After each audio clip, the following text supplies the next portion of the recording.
Hi, I'm Jim DeCola, Master Luthier and Research and Development Manager for Gibson Brands. In this episode, I'm going to discuss and show you how to replace a P90 dog ear pickup. The P90 dog ear pickup that we see here is named because of this configuration on the end, which is how it's mounted to the body. This is Gibson's oldest pickup that we continually produced since 1946 when we debuted it. So it has a classic P90 sound, which is a big, fat, single coil sound. Its output is approximately like a PAF class humbucker, which, we'll discuss details between both later, but it's been used prolifically in all styles of music. Everything from rhythm and blues to rock to country, pop, jazz, you name it. In this configuration, we first used it on some of our ES models from back in the day, like the ES300 model, one of the larger jazz boxes that we produced. Since then, when we came out with the Les Paul, it was in the soap bar configuration on the Les Paul model that we debuted in 1952. And then when we debuted the Les Paul Junior, we adopted the dog ear version on this model. And that's what we have here.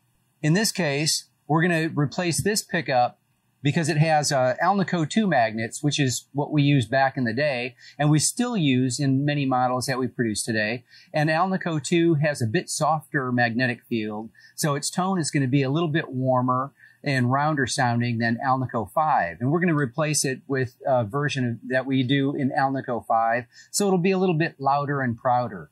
Alnico 5 has a bit more high end and a little bit more output. So we'll have a little bit more of that coming out of this guitar. So to get started, we're going to loosen the strings.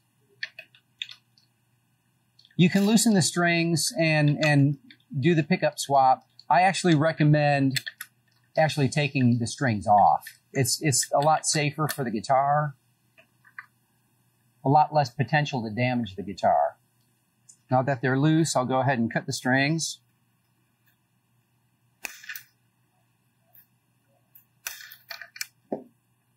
Now I'm going to just take this entire tailpiece and set it to the side while I remove the rest of the strings. Now that we have the strings removed, the next thing we'll do is to open the control cover so we can unsolder the pickup cable from the pots. Sometimes I'll use an X-Acto or a small screwdriver inside the hole just to kind of lift it out. So the controls on a P90 are about as simple as they get. One volume and one tone with a capacitor connecting the volume and tone. And that's how the tone works. By rolling the tone down, it's filtering the high end through that capacitor, rolling it off. So for us, that's our most simple pickup configuration. When I'm unsoldering it, I'm going to heat that up with the soldering iron. So you want to use a soldering iron minimum of 40 watts up to about 85 watts at the most. That's a good wattage rating. The higher you go, the safer it is, really. It's kind of like using a dull knife. If the wattage is too low, you'll overheat the cable and the pot, which can cause more damage than if you use a hotter wattage, like an 80 watt. You have to put very little time on it, so you're not going to overheat that component. So that's why it's better to use a little bit higher wattage than too low. So I'm going to heat that solder connection up. First, I'll just kind of clean the tip off, and sometimes I'm going to be prepared and get a little bit of solder. The solder we use, in fact, I'll take this time now to explain that. We've had some comments asking what kind of solder to use. We use a rose-compliant, lead-free solder. It's a 60-40 blend of tin and copper.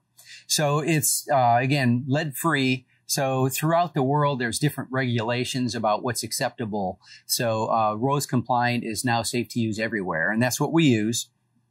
It also is a flux core. We use a rosin core as the flux, and that's what you want to use for electrical work. If you use acid core, that can corrode your components. Acid core is only for like plumbing and metalwork, that kind of thing. But for electrical, you want to use rosin core. So that will wet the solder so it flows nice and, does a more efficient application and flow in the solder. And then the reason I have a piece of solder ready is because it has that rosin in it. Sometimes as you heat it, you just touch off just a little bit, and that will help accelerate the heating of that solder so you spend less time. So there we have the ground wire from that shield disconnected. And I'm using hemostats. I like to use hemostats for solder work. You can use forceps or tweezers. I have various kinds I'll use occasionally. And if you do use those, I typically like to use a blunt tip, because sometimes, especially with, the braided cable or more fragile cable, if they're a sharp tip, it can sometimes penetrate and damage that wire. And then sometimes with a bent tip, it can kind of come in handy if you're in confined stations. But for the most part, and here's another needle nose, right? Readily available. Everyone has needle nose. That'll work too. I just happen to prefer hemostats. That's what I've been using for years. So now I have the shield or the ground disconnected. I'm going to clean the tip on the damp sponge. Now I'm going to disconnect the hot, and that's on the outside lug or lug 3 of the pot. Now that pickup is disconnected, I'll just tuck it back in here so when I flip the guitar over, it won't scratch the back in case it touches. Now I can remove the pickup from the guitar. It's always good too to make sure you keep your screws together and out of the way so you don't accidentally lay the guitar on it. Now I'm going to take that whole pickup assembly out. So that's it. And we can take that out of the cover and show you. That's what the coil looks like. Same coil that we would use on our soap bar version of P90. So it's just a big rectangular coil form with nominally 10,000 turns of 42 plain enamel wire on it, and then 2 Alnico magnets. In this case, Alnico 2, and we'll swap it out with Alnico 5, as I explained earlier. So that's our most simple pickup. An interesting trivia note. In 1946, when we debuted this version of the P90, we also debuted a version that instead of having 2 Alnico bar magnets on each side of the screws, it had 6 individual rod magnets. And the individual rod magnets give it a more percussive sound that has more high end. So we actually did that in 1946 on both versions, but this predominated and has been more prolific in our model line since then. But occasionally we'll do those rod magnet versions just because they do have very unique sound. Now we'll take the new pickup, constructed the same, and we're going to slide that pickup cable in. You know what I'm going to do before I do that? I'm going to trim this cable. Since I have it, I'll trim it ahead of time. And I'm going to get it approximately the same length as that other cable. I'll give it a little bit extra just for safety. And I'm going to clip it to length. So this cable is, referred to as pushback wire because you can take that outer braided shield and kind of push it back and pull it down to expose the center 22 gauge wire, and then you can push that back. So you don't have to strip it. You can just leave it like that, and many people do. Another method is to actually use a stripper, and I'll use a wire stripper like so. Sometimes I'll do that. I kind of, in a way, like to use the stripper because the wire doesn't bunch up. It's just a little bit cleaner. So once I have the braid cut with the stripper, I'll kind of push the wire down, and sometimes you have some fraying, some little messy strands from that shield. And I'll kind of push them back so they're not going to poke the wire, and so it's neat. And then I'll kind of twist it, and that'll again make it neater. And then again, you can push this back, and at the same time, you could use a stripper on that too. But at that point, it's still going to be very clean. Now I'll tin the tip of this wire. So when I feed it into the body, it'll have less chance of fraying and pushing back. I'll clean the tip and then tin it by heating a little bit of that solder just to flow on the tip. And since I have it out, I'm going to go ahead and tin that braided shield. So again, I'm letting a little bit of solder flow on that shield, which will make it easier to solder once it's in the body.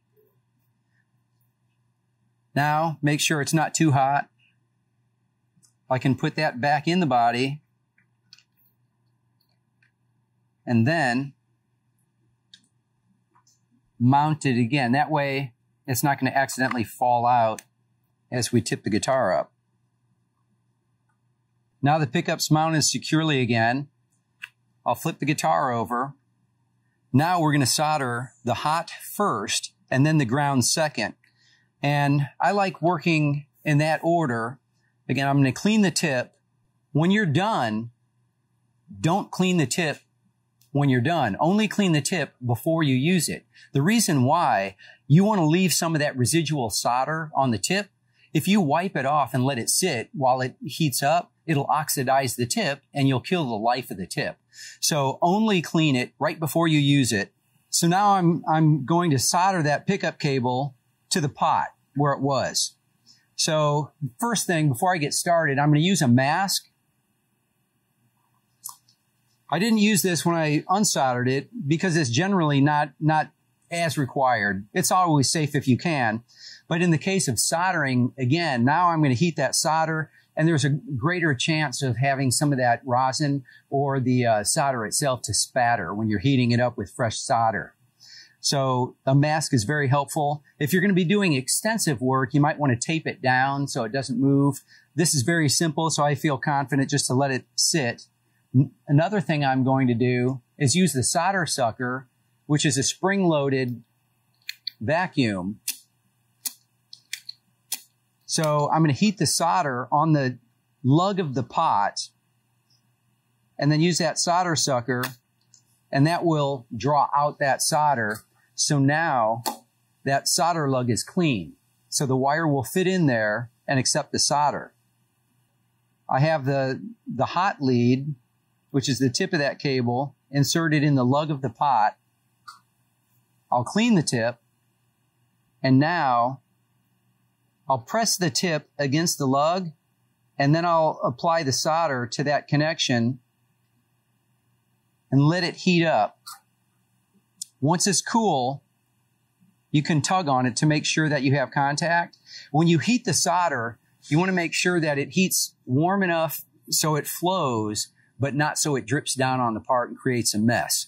You don't want to do it too cold either, because then it just won't hold. And at the same time, you want that lead that you're soldering to have a certain amount of slack to it, because that solder isn't like a structural thing. It's an electrical thing. You don't want to have that solder under strain. So make sure that your wire length isn't too short.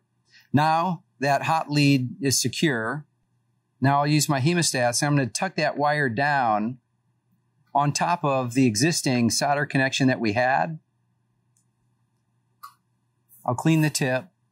Now I'm going to put that tip on top of that cable, just using only enough pressure to hold that wire down. You don't want to jam it into it to where you can cause any damage to that cable.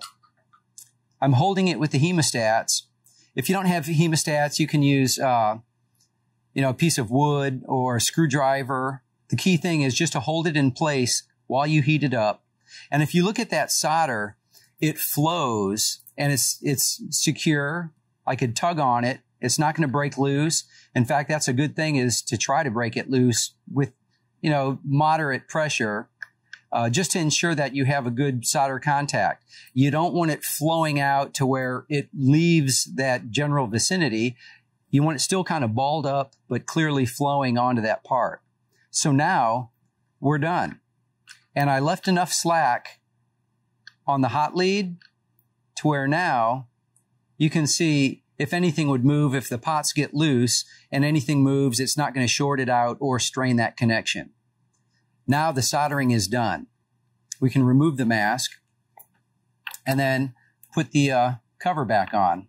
So now that the pickup's been soldered, we closed up the rear control compartment. We're getting ready to test the pickup. We could go ahead and string the guitar up and test it that way. However, here's one method I like to use. Plugging it into a guitar amp. So I'll make sure the guitar amp is on, and I'll use a steel screwdriver. You can use your hemostats because they're steel. Needs to be steel, needle nose, anything like that. Make sure your volume and tone controls are up, and then tap the pickup.